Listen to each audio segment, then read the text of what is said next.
SER Podcast.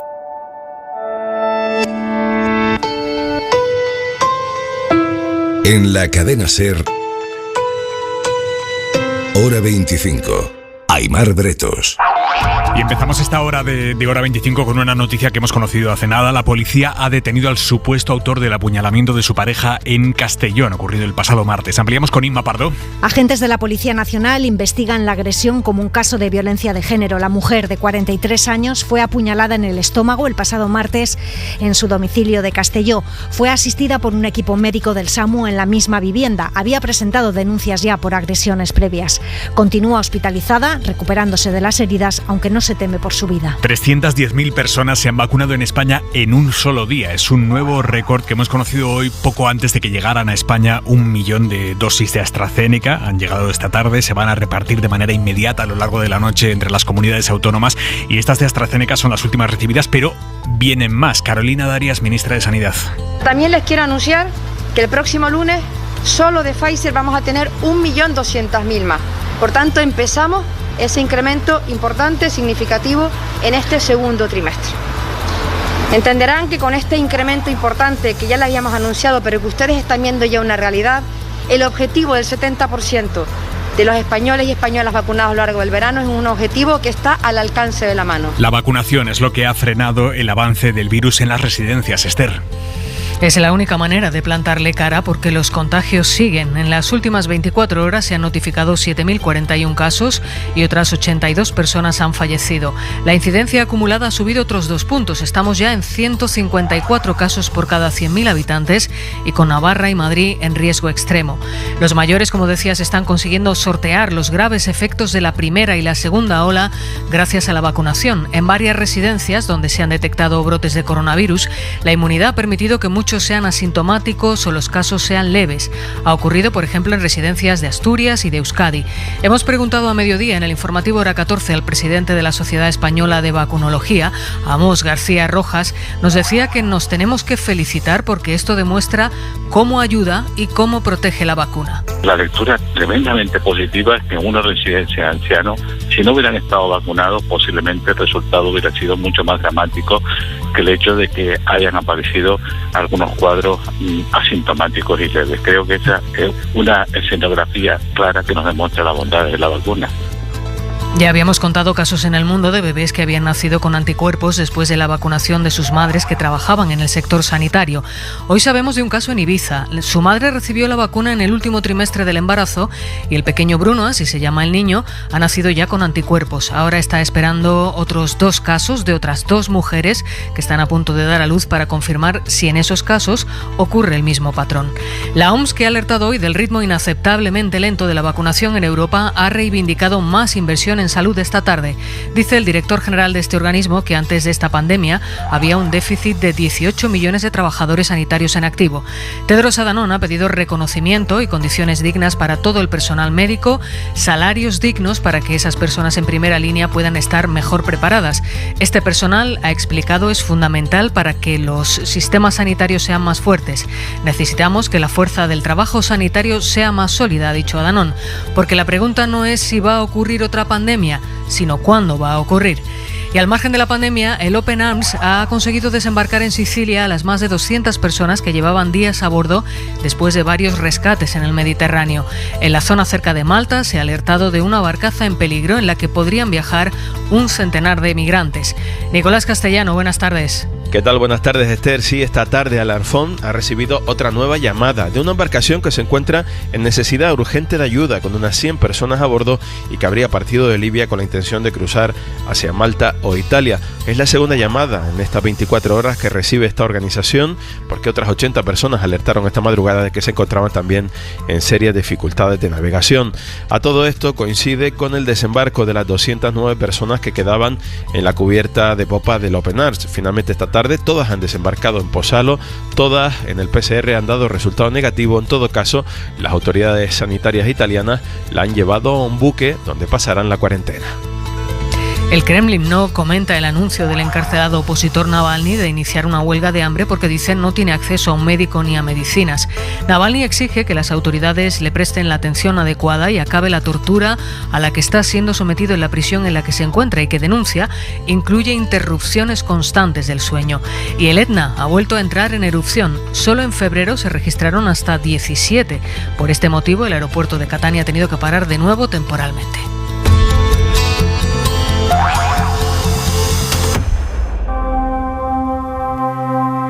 Hora 25. Con Aimar Bretos.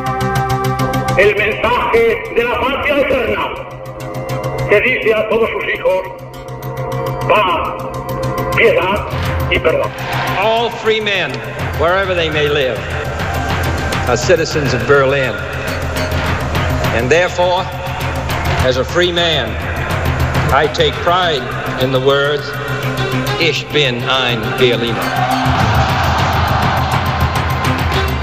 Puedo prometer y prometo que nuestros actos de gobierno constituirán un conjunto escalonado de medidas racionales y objetivas para la progresiva solución de nuestros problemas. Puedo prometer y prometo intentar elaborar una constitución en colaboración con... Mr. Gorbachev, open this gate.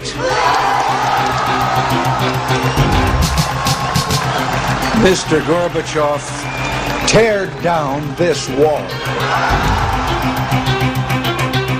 Al dirigirme a todos los españoles, con brevedad y concisión, en las circunstancias extraordinarias que en estos momentos estamos viviendo, pido a todos la mayor serenidad y confianza. It was a creed written into the founding documents that declared the destiny of a nation. Yes, we can. Entre todas las frases hechas que circulan sobre la política hay una que dice que con las leyes pasa como con las salchichas, que es mejor no ver cómo se hacen, y es verdad que cuando uno se pone a mirar un poco el trámite y los intríngulis del trámite, desea no haberlo hecho demasiado. Pero hay algo en la política que todos miramos o todos escuchamos, pero de lo que desconocemos el proceso de cómo se hace. Son los discursos de los políticos. Solo esta semana hemos escuchado decenas de discursos de cambio de gobierno, de salida del vicepresidente del gobierno, de toma de posesión de los nuevos cargos en el Ejecutivo, actos de campaña aquí y allá. Y de esos discursos probablemente o ninguno lo ha escrito el político que lo ha pronunciado, o por lo menos no íntegramente. Para eso hay una figura concreta, es el escritor de discursos políticos. Trabajan siempre, en la sombra siempre. Pero esta noche hemos conseguido aquí en la SER que vengan dos de ellos a contarnos cómo es su trabajo. Hemos conseguido que dos personas que trabajaron en su momento en la Moncloa escribiendo discursos nos cuenten cómo lo hacen. Ignacio Peiró, buenas noches. Hola, muy buenas noches y muchas gracias. Gracias a ti por estar aquí. Entre 2012 y 2017 escribiste discursos para Rajoy. Hoy eres director del Instituto Cervantes en Londres. Y a mi lado, Antonio García Maldonado. Muy buenas noches. Buenas noches. Has escrito, Antonio, discursos a las órdenes de Pedro Sánchez desde que ganó la moción de censura en el 18. Después has trabajado para Manuel Cruz en su tiempo de presidente del Senado. Y ahora has vuelto al gobierno y lo haces con Arantxa González Laya, asesor y redactor de discursos de la ministra de Asuntos Exteriores. Hemos hecho ya las presentaciones, llevamos 1 minuto y pico y todavía no he dicho la palabra maldita, que creo que es speechwriter, ¿no? Es lo que no os gusta, Antonio. Bueno, los anglicismos en general no me gustan, teniendo una lengua tan maravillosa y tan extensa como tenemos con el castellano, con el español. Pero es verdad que no tenemos todavía una figura que impacte tanto, que a golpe de sonido te identifique. Por eso yo a veces no sé si llamarme discursero, discursista, escritor de discursos, redactor de discursos, pero lo cierto es que tengo que admitir que cuando se dirigen a mí, tanto internamente como desde fuera, lo hacen como el speechwriter. No me gusta, pero parece que es lo que hay. Ignacio, ¿tú cómo lo vives? En efecto, es una palabra que tiene, ¿no? Pues como todo lo que parece venir, en este caso yo creo más de Estados Unidos, parece tener un poco de aureola y siempre un cierto romanticismo pegado a la noción, curiosamente, ¿no? Porque ya veremos que tampoco lo merece. Pero hay algunos técnicos que lo quieren llamar logógrafo, pero bueno, a mí me parece que tampoco es necesario. Yo creo que con escritor de discursos parece que ya tendríamos que ir servidos, ¿no? Habrá gente en su casa diciendo es que tienen voz de tipos muy jóvenes. ¿Cuántos años tenéis? Sois realmente muy jóvenes y habéis trabajado en la Moncloa siendo más jóvenes todavía. Sí, bueno, yo nací en el 83, o sea, cumplí hace una semana y media 38, sí, y llegué a la Moncloa con 36 o 35, sí, 36 recién cumplidos. Y Ignacio, pues que lo diga él, pero tampoco es mucho más mayor que yo. ¿Ignacio? Pues yo he nacido en el 80 y bueno, pues yo tendría como unos 30 cuando empecé con ese vicio de la escritura para otros. Al final es ser el negro presidencial, ¿no? Dentro de lo políticamente incorrecta que es esa expresión, y entendiendo negro por quien escribe una obra para otro sin firmarla. Fíjate, Aymar, yo no me he sentido nunca un negro en el sentido que sustituyes a alguien. Es decir, hay algo que te condiciona de una manera muy profunda y hace que tú estés al servicio de otra persona. Distinto es que de vez en cuando, en determinados lugares, generalmente con menos visibilidad u ocasiones menos solemnes, uno pueda meter ideas suyas, giros suyos, citas que son más propias de uno que de la persona para la que escribe. Pero en general yo siempre abordo el trabajo de escritor de discursos como un servicio a un tercero, y no tengo ningún problema a la hora de no tener visibilidad, no tener protagonismo. Cuando se dice que los escritores de discursos no tienen protagonismo, yo lo niego. Yo creo que somos los asesores, cuando uno conoce un gabinete desde dentro, que más protagonismo tienen, porque uno siempre sospecha que detrás de las palabras de un presidente hay un escritor. Sin embargo, no se ve al que te hace el análisis de datos, el que te hace el análisis de la estrategia política, eso no se ve. O sea, que el escritor en realidad somos unos privilegiados. Decías, yo soy consciente de que estoy al servicio de un tercero. ¿Hace falta ser afín ideológicamente a ese tercero? ¿Hace falta compartir ideas o paradigma político con el político para el que escribes los discursos? Ignacio, ¿cómo lo ves tú? Creo que es bueno no ser incompatible, pero creo que de un cierto grado de asentimiento a esas ideas se beneficia el discurso, porque creo que hay un cierto canal de convicción que fluye. Hay muchos discursos, cuando va uno a abrir una tesorería general de la Seguridad Social a no sé qué capital provincial, pues bueno, allí es que el margen realmente que tienes para un mensaje ideológico muy fuerte más o menos se reduce. ¿Y tú, Antonio, cómo lo ves? ¿Crees que se puede escribir un discurso vibrante con ideas que no compartes? Yo creo que depende de la persona. Hay gente muy pragmática que esto lo lleva mejor que otras, pero yo tiendo a pensar que, como dice Ignacio, hay una conexión emocional, vital, ideológica, política, que te ayuda mucho a entender qué quiere decir la persona que te pide que le escribas sobre algo. Yo tengo la sensación de que cuanto más haces tuyo el proyecto, mejor, incluso involuntariamente, haces tu trabajo. Hay algo que has dicho, Ignacio, y es cuando has mencionado el discurso que se hace para inaugurar una sede de la tesorería del Estado en una provincia. No siempre se escribe para la historia, con H mayúscula, ¿no? No, claro, y de hecho eso es un exceso que a veces hay. Como ya digo, todos venimos, y yo fui el primero, digamos, a esa profesión con una cierta... Bueno, con un cierto añadido de romanticismo y demás. Pero en efecto hay ahora mismo un pequeño defecto, creo, en la profesión, que es intentar que todos y cada una de las intervenciones parezcan Kennedy diciendo yo soy un berlinés, o Reagan pidiendo derribar ese muro, cuando igual lo que tienes que dar es el premio vendimiador del año, y chico, lo único que tienes que hacer es no equivocarte, decir bien el nombre de la persona y unas palabras que parezcan más o menos o sentidas o pensadas, ¿no? Sí, pero, o sea, pero Ignacio, ¿no te pasaba a ti que cuando tú encarabas un discurso con esa filosofía, que todos lo hemos hecho, resulta que ese discurso por H o por B se viraliza porque has dicho algo incorrecto, o el problema es que todo deja rastro. Entonces uno nunca sabe dónde va a saltar la liebre.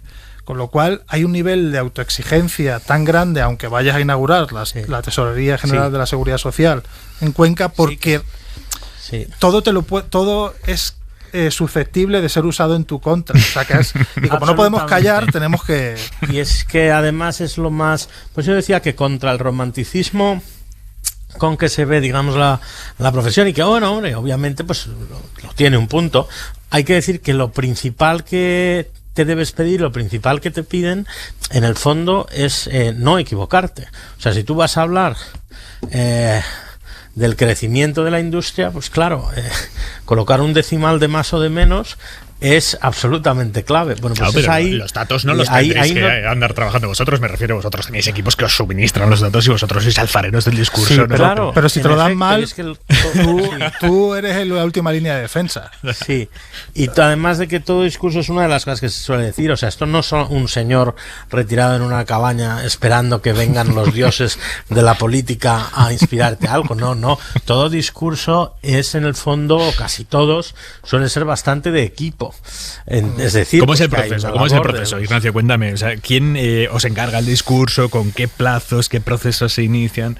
El estándar, el modelo canónico, que no siempre funcionaba. Antonio verá si es también su experiencia.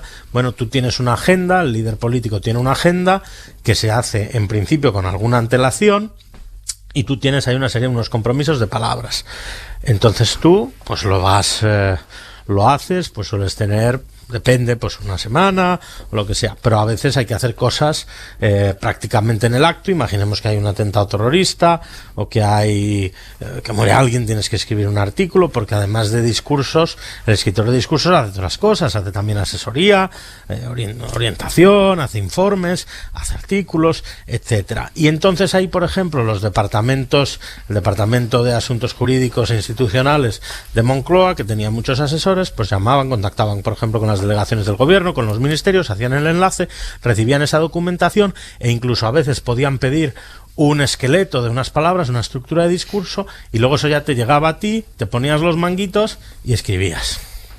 Claro. O sea, que ya te dan la fruta bastante pelada. Claro, aquí supongo que a Ignacio le ocurría lo mismo que nos ha sucedido a los escritores de discursos con los que yo he hablado, que a veces... Si alguien se acaba de incorporar, Ignacio escribía para Rajoy, Antonio escribía para Pedro Sánchez. Entonces, a veces te llegaba un discurso razonablemente bueno, ya narrado, pero tú sabías que no era el estilo que la persona para la que tú escribes, el presidente, querría.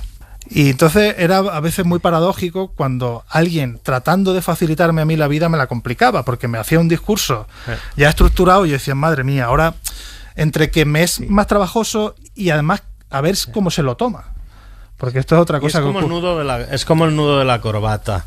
Eso es verdad, que hay que ver cómo se lo toma. O sea, cuando ya haces muchos discursos, a mí, que me toquen o que me quiten, es que a mi celo profesional o a mi vanidad le dan absolutamente igual. Porque una vez tú lo pasas, el discurso no es tuyo, es de quien lo lee y él hace suyas las palabras. ¿De verdad te da igual cuando crees que has parido un discurso épico, que venga el jefe de gabinete, meta sus manazas y después venga el presidente del gobierno y descuartice lo que habías escrito? Hay que tenerlo. Primero en este oficio es ser un poco modesto y un poco, ¿por qué? Pues y además la gente que, o sea, el presidente del gobierno, el jefe de gabinete, si saben mucho más que tú, están más expuestos que tú, es su piel, son ellos los que lo van a decir, en fin, quiero decir, seguramente saben 100 veces más de política que tú, y además sobre todo ellos saben lo que quieren decir y lo que no quieren decir. Hay un punto en el que por mucho que identificas con el personaje, que creo que es algo vital a la hora de escribir discursos, sin embargo, pues hay un punto que es radicalmente individual de quién se siente cómodo con qué cosa o no. Claro, porque entiendo que no es lo mismo escribir, por ejemplo, para Rajoy, que es mucho más sobrio, que para un político que, no sé, que sea más apabullante en el lenguaje, ¿no? Pero yo creo que... Luego, claro. Pero aquí, o sea, todos los políticos tienen distintas caras, que no quiere decir que sean falsos, sino que ejercen a la vez distintos papeles. Y uno tiene que responder al perfil de todo. Es decir, cuando un presidente del gobierno suele ser el jefe de su partido, y cuando como jefe de su partido tiene que seguir arengando a sus masas cuando baja el fin de semana a alguna provincia. Es decir, que uno al final, como escritor, se ve obligado a cierto travestismo que en fin, que es ineludible. Sí, Ignacio, perdona. Sí, no, perdona, es que había una cosa que habías dicho que era muy interesante antes sobre que, o sea, un discurso que ya está hecho, o sea, esto es como el nudo de la corbata, es más fácil que te salga bien si lo haces desde nuevo, cero, ¿no? que si intentas retocar algo que alguien ha hecho. O sea, eso es, o sea, no sé por qué matemática, eso es una norma la cual tú nunca mejoras, o sea, algo que te viene hecho y que es mediocre, es muy difícil de mejorar. Pero incluso realmente, aunque sea relativamente bueno, pero no adecuado. Es decir, hay gente que escribe muy bien, que te manda con toda su mejor intención un discurso que podría haber sido para otro líder o para un secretario de Estado, pero que no lo ves para el nivel del presidente. Y luego una cosa que decía Ignacio muy interesante, que el presidente y el jefe de gabinete tienen mucha más información, aparte de ser los que se exponen, y mi experiencia es que cuando el presidente interactúa contigo mucho, escribe un discurso mucho mejor, y sobre todo cuando el presidente corrige, tú lees y generalmente te das cuenta de que lleva razón. Es decir, va como 2 o 3 pasos por delante. Y esto a veces es muy frustrante porque uno tiene que... A mí, al menos lo que más me costó al principio fue amoldarme a una dinámica de trabajo en la que muchas horas de trabajo mía a veces se aprovechaba un párrafo. Porque la experiencia que yo tengo es que en los discursos relativamente importantes, el presidente o los ministros con los que yo he trabajado se toman muy en serio qué leen, por qué lo leen, qué quieren decir. Es decir, no son ventrílocos leyendo lo que no se creen. Aquí hay un poco un cliché que conviene aclarar de entrada. Es decir, la persona que más me ha enseñado a escribir discursos son las personas para las que escribo discursos. ¿No? Y hay además ellos, pues muchas veces el líder político, oye, pues también tiene sus otros amigos, tiene otra gente de confianza a las que le puede pedir ideas, a las que le puede... Y luego no hay que olvidar que es que precisamente también a ellos, o sea, es gente, nadie es político si tuviese un horror insuperable a hablar en público, al contrario. Lo que es gente que se le da bien les gusta, esto. claro. Serían speedwriters. Saben lo que le quiere. Claro, yo siempre bromeaba diciendo, si no fueran políticos sería un speechwriter estupendo. Oye, que tiene que tener un buen discurso para que los espectadores se queden enganchados. ¿Hay trucos para eso? Si los hay, yo no los conozco, ¿eh? Yo quiero decir, yo te iba a decir que, claro, que esto es nos haríamos ricos, ¿no? Claro, exacto. Hay cosas que son el A, B y C, es decir, tienes que tener cierta emoción. Bueno, lo primero, como decía Ignacio, es lo que dicen los médicos. Lo primero, no hacer daño. Es decir, lo primero es no meter la pata. Yo por eso jamás releo lo que escribo cuando es un artículo, y dejé de ver los discursos que yo escribía porque tenía la sensación de que todo eran horrores y errores, y ya no lo soportaba. Pero el discurso tiene una vida propia que no puedes controlar. Tú puedes poner lo mejor de ti, pero yo no sabría decirte ¿qué hace? Hombre, si ves un discurso de Kennedy, pues ahí hay en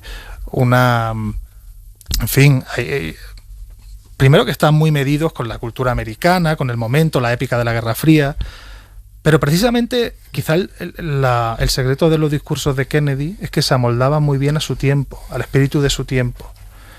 Y yo creo que quizás ese es el segundo mandamiento después de no hacer daño, que es amoldarte a tu tiempo, al espíritu de tu tiempo, a la retórica de tu tiempo. Quizás liderarla, pero desde ella.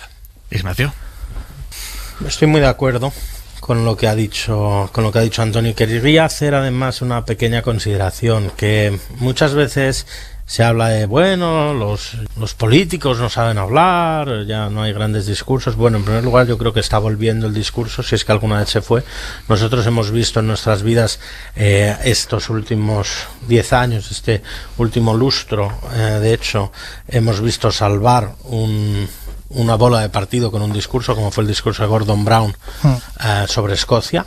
Y creo que también ese discurso nos dice algo que va más allá del speechwriter y que va con la persona que lo dice, que es hasta qué punto eres creíble con tus palabras y hasta qué punto puedes hacer que una cierta inteligencia argumentativa encarne en aquello que dices.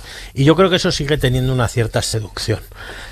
También es verdad que vivimos pues en un tiempo en el que hay mucha menos, o sea, se presta a veces más atención a un tuit que a 20 minutos de discurso, pero tú creo que sigues teniendo que escribir discurso como si solamente, digamos, fuese a quedar eso y como si todo el mundo además lo fuese a ver íntegro, ¿no? ¿Os gusta? Y creo que poco a poco de lo que se trata es de ir dando a tu líder político, en el mejor de los casos, en muchas veces pues se fracasa también, en darle un cierto estilo intelectual, por así decirlo, que en su liderazgo haya, o en su época, en su presidencia, en lo que sea, haya un cierto estilo intelectual. Eso a mí me parece importante.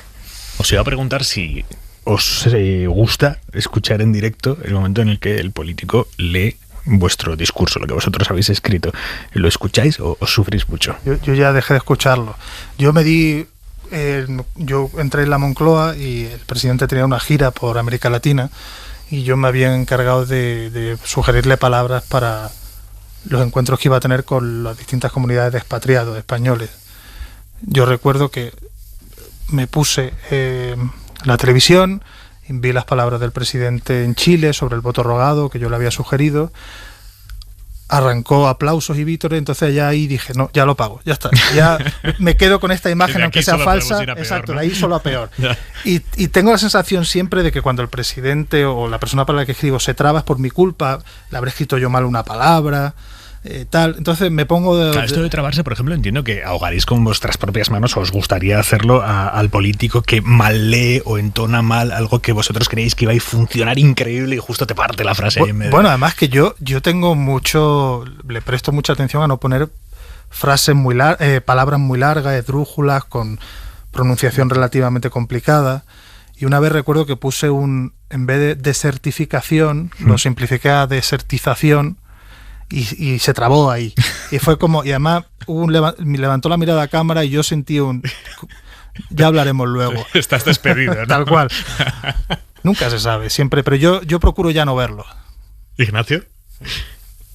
Bueno, yo la verdad siempre te fijabas más en lo que no leía que en lo que leía. Tú siempre concibes el discurso como un todo, es decir, hay ritmo, hay una concatenación de ideas, etcétera. Las primeras veces pues te hace una cierta ilusión y dices, bueno, ya está hecho y punto, ¿no? Y a partir de ahí pues a seguir esforzándote para que de cada día pues te compren más palabras, claro. Oye, ¿y qué pensáis cuando escucháis el discurso de otro? ¿Pensáis en quién lo ha escrito, quién está detrás y decís, mira, este es bueno?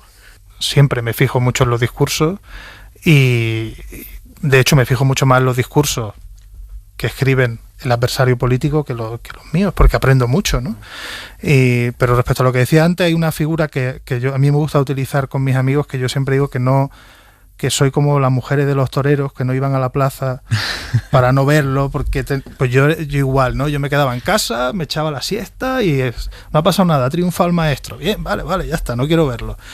Pero sí, algo así. Yo necesito cierta lejanía.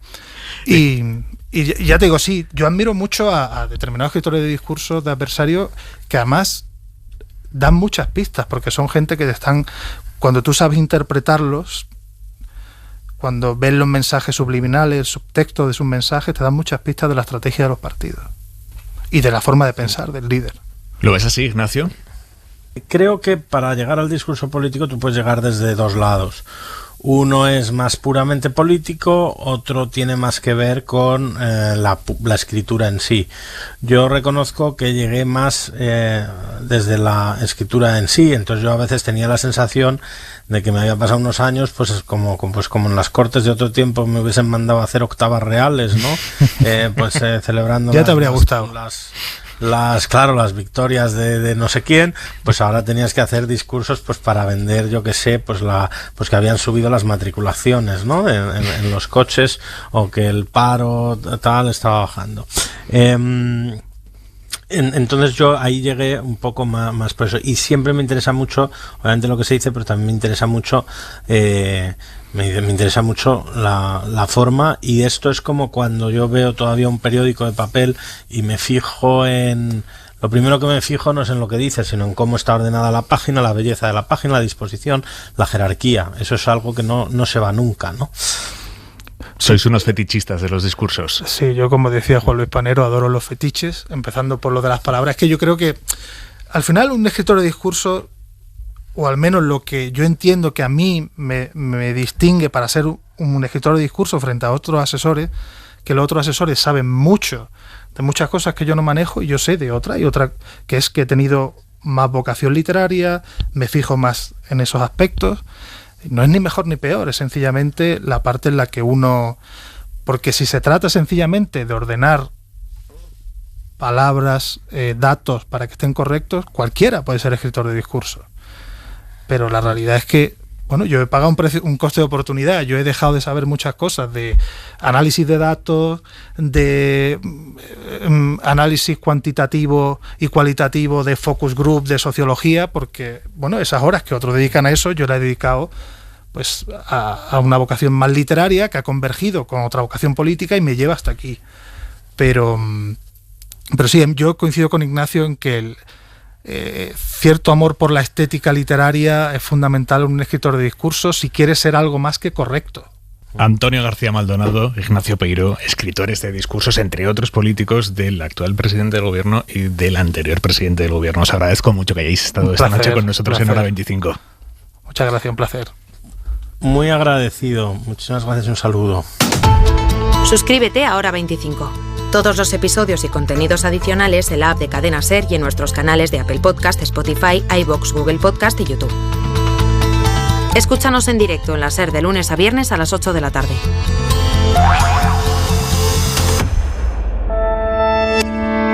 Cadena SER. La radio.